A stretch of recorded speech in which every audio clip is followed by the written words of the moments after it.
লোকসভা নির্বাচন সম্পন্ন হয়েছে প্রায় 6 মাস হতে চলল, অথচ এখনো ভাড়া পাননি দক্ষিণ দিনাজপুরের ছোট গাড়ির মালিকেরা। একাধিকবার জেলা প্রশাসনকে জানানো সত্ত্বেও কোনো সুরাহা হয়নি বলে অভিযোগ। এই পরিস্থিতিতে সোমবার আন্দোলনে নামল স্মল ভেহিকলস ওনার্স অ্যাসোসিয়েশন। এই মর্মে এদিন আঞ্চলিক পরিবহন আধিকারিকের কাছে ডেপুটেশন প্রদান করে সংগঠন নেতৃত্ব। সংগঠনের সম্পাদক নিপেন্দ্রনাথ কুণ্ডুর অভিযোগ, এই বছর লোকসভা নির্বাচনের কাজে ছোট গাড়িগুলি ভাড়া নিয়েছিল প্রশাসন, কিন্তু দীর্ঘদিন কেটে গেলেও ভাড়া মেলেনি। এই নিয়ে অনেকবার ছোট গাড়ি মালিকেরা জেলা প্রশাসনের দ্বারস্থ হলেও কোনো লাভ হয়নি। সম্প্রতি এই নিয়ে জেলা শাসককেও লিখিতভাবে বিষয়টি জানানো হয়েছে, তারপরেও কোনো ভাড়া মেটানো হয়নি। এবারে ডেপুটেশন দেওয়া হলো আরটিওকে। আমাদের 2024-এর যে ইলেকশন হলো, লোকসভা ইলেকশন, সেই ইলেকশনে আমরা সমস্ত ছোট ভেহিকেলসগুলো আমাদের গাড়ি ভাড়া নিয়েছিল ইলেকশনের কাজের জন্য। আমরা দীর্ঘদিন ধরে ডিএম সাহেবকে ডেপুটেশন দিয়ে, ডিএম সাহেব মৌখিকভাবে বলল এডিএম জির কাছে যাওয়ার জন্য, আরটিও সাহেব বলেছিল।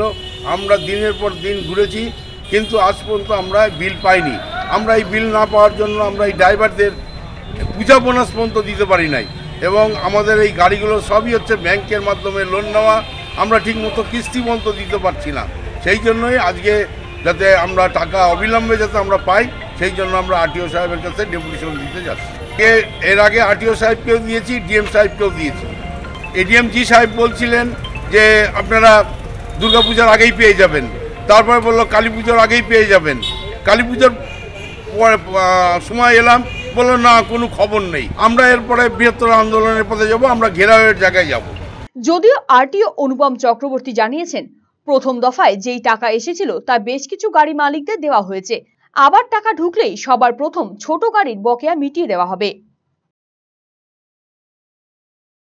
গাড়িগুলো আসলে রিকুইজিশন হয়েছিল লোকসভা নির্বাচনের সময় বিভিন্ন সেলের জন্য, ঠিক আছে। এবার ইলেকশনের পরে লকশিট তারা জমা দেয় আমাদের কাছে, আমরা বিল তৈরি করে যথাসময়ে আমরা নির্দিষ্ট জায়গাতে জমা দেওয়া আছে। এখন এই ইলেকশন কমিশন থেকে হয় কি ধাপে ধাপে টাকা আসে, ঠিক আছে। বিভিন্ন হেডের মানে ইলেকশনে তো বিভিন্ন রকমের কাজ হয়, ইনফ্রাস্ট্রাকচার হয়, টিফিন হয় বা গাড়ি হয়, এরকম বিভিন্ন ধরনের কাজ আছে। ইলেকশন কমিশন থেকে ধাপে ধাপে টাকা আসে। প্রথম দফা যে টাকা এসেছিল তাতে একটা অংশকে পেমেন্ট করা হয়েছে, উচ্চতর কর্তৃপক্ষ যেটা বলেছেন। এরপরে আবার টাকা এলে সর্বপ্রথমেই তাদের বিলটা ক্লিয়ার করে দেওয়া হবে। বিল যত জায়গাতে জমা দেওয়া আছে, নেক্সট অ্যালটমেন্ট এলে, এই মুহূর্তে আর টাকা নেই আর কি, নেক্সট অ্যালটমেন্ট এলে প্রথমেই এনাদের বিলটা ক্লিয়ার করে দেওয়া হবে। সময়টা কিরকম লাগবে? এখন অ্যালটমেন্টটা তো চিফ ইলেকশন কমিশন থেকে, ইলেকশন অফিস থেকে আসে, এটা আমাদের কাছেও আসে না, এটা আসে হচ্ছে অন্য সেকশনে।